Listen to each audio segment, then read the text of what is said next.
Ladies and gentlemen, good morning. Welcome to Gashis Kaman TV.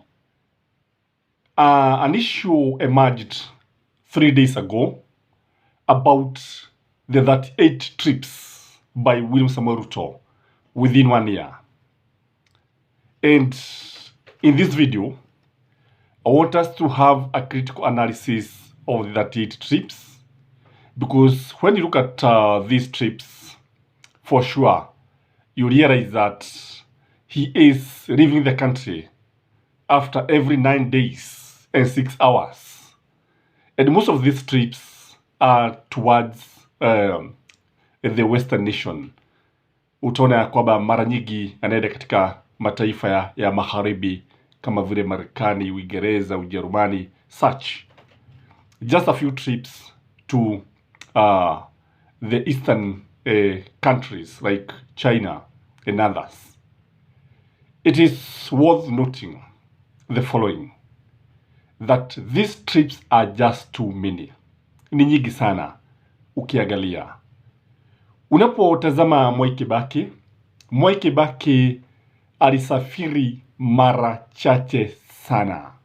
Indeed, within 1 year, William Samoei Ruto has traveled many times than Kibaki, the many trips that Kibaki made for 2 terms. Kibaki did not travel more than that times within 10 years.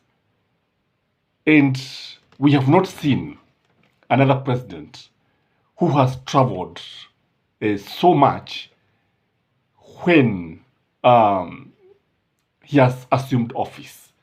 You know, inaweza kukubalika ya kwamba wakati ambapo rais anachaguliwa, you can go visiting some few countries, especially the neighboring countries hapa na pale.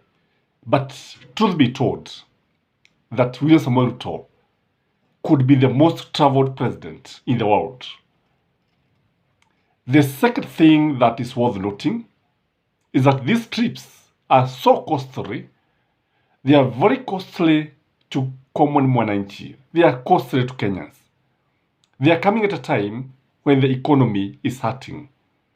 They are coming at a time when the cost of living is very high. William Samoei Ruto is traveling when the hustlers are crying. William Samoei Ruto is globe-trotting when the fuel prices is very high. William Samoei Ruto is moving from one place to the other. Because you see, even when he comes to the country, he does not rest. He moves around the country. You really find him in his office. I'm not sure whether he has been stepping to Harambee House. I'm not sure which is his official working place. Most of the time you find him in state lodges or in state house, na mara nyingi utamwona akiwa katika mikutano ya kisiasa, campaigning. So it is very, very costly to have these many trips at such a time. The other thing is that Kenyans have not seen the economic impact of these many trips. Unajua kama angekuwa naenda mara nyingi na sisi wa Kenya tumeona matunda yake, tumeona mazao, basi we could not be raising questions.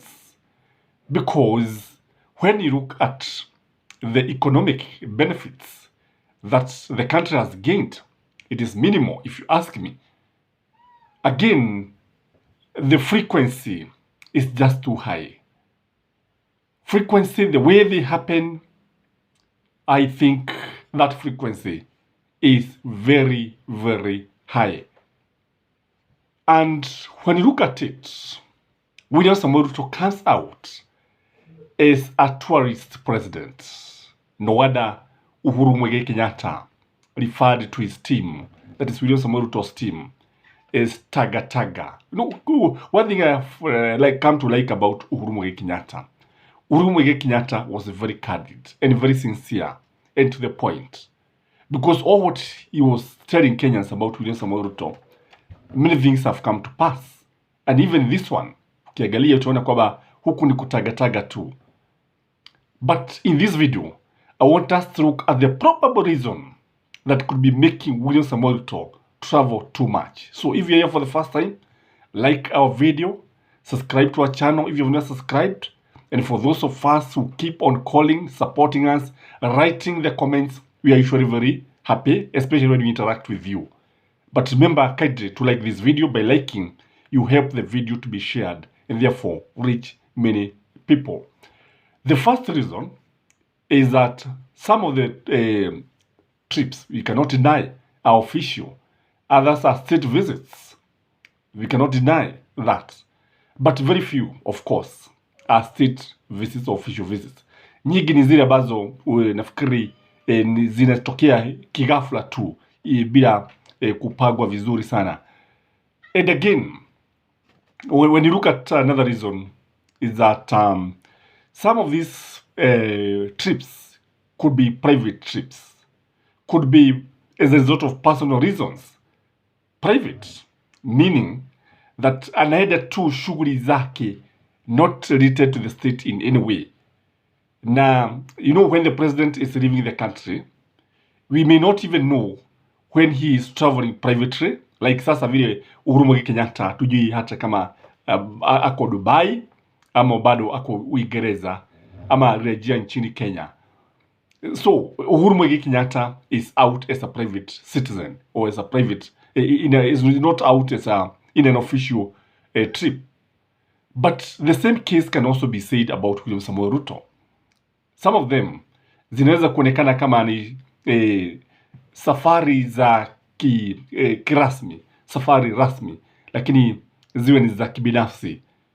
Again, you know, presidents have to keep on going for medical checkups, because you see, the health of the president is very, very important as far as the security of the nation is concerned, as far as the learning of the nation is concerned. One thing I heard about William Samoei Ruto saying, I heard him saying that he had issues with his weight. Remember, kuna wakati ambapo mguu wake ulionekana ukiwa umefura, and maybe because of this he could be going for medical checkups, and maybe he could be able to go there out and find out if he's keeping fit. Maybe he's visiting his doctors to see if his body is functioning properly, because he himself told the nation that his leg had issues, and he attributed that one to the weight. So just as a normal human being, he would go maybe and visit some experts to advise on this. Because when you look at this, the pattern is consistent. When you look at the frequency is very high. Then it tells you that he could be consulting somebody. The other reason that could be making the president travel is business reasons. His own business. That is the truth of the matter. He's a businessman, we know very well. He could be looking for market for his eggs and chicken. He could be looking for market for anything. You know, he is also a maize farmer. He could also be looking for market for his maize, kwa sababu yeye ni mfanyabiashara. Vile vile anaweza kuwa anaenda pale kutafuta bidhaa fulani ili aje alete kama bidhaa zake za kibiashara. He is a businessman and he has all the rights to do the business as long as he's not doing the business with the state. Again, as a businessman, he is likely to make so many deals. That is a fact. Kwa sababu wafanyabiashara wengi wanafurahia sana wakati ambapo kuna mambo ambayo wanaweza wakazungumzia pale na wakafanya, na kutokana na zile biashara zao wakawa na faida ambayo inatokea hapa na pale. Again, when you look at William Samoei Ruto is full of the spirit of adventure. That is a fact. He like exploring new places. He like visiting new places. The fact that he's the president and he has all the resources at his disposal, he has all the state machinery, then the fact that he is an adventurer means that huenda tu ikawa naenda tu kujionea, kujivijari, making new friends, visiting new places together with his family. And that could be the reason why he's having so many trips. But from where I sit, I think the trips are so many.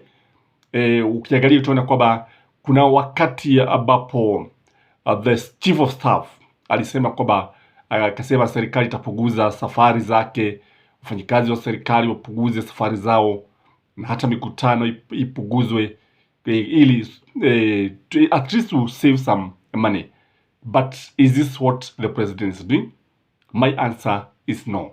I think William Samoei Ruto need to lead by example, because despite the fact that the trips are so many, Kenyans have not benefited as they should.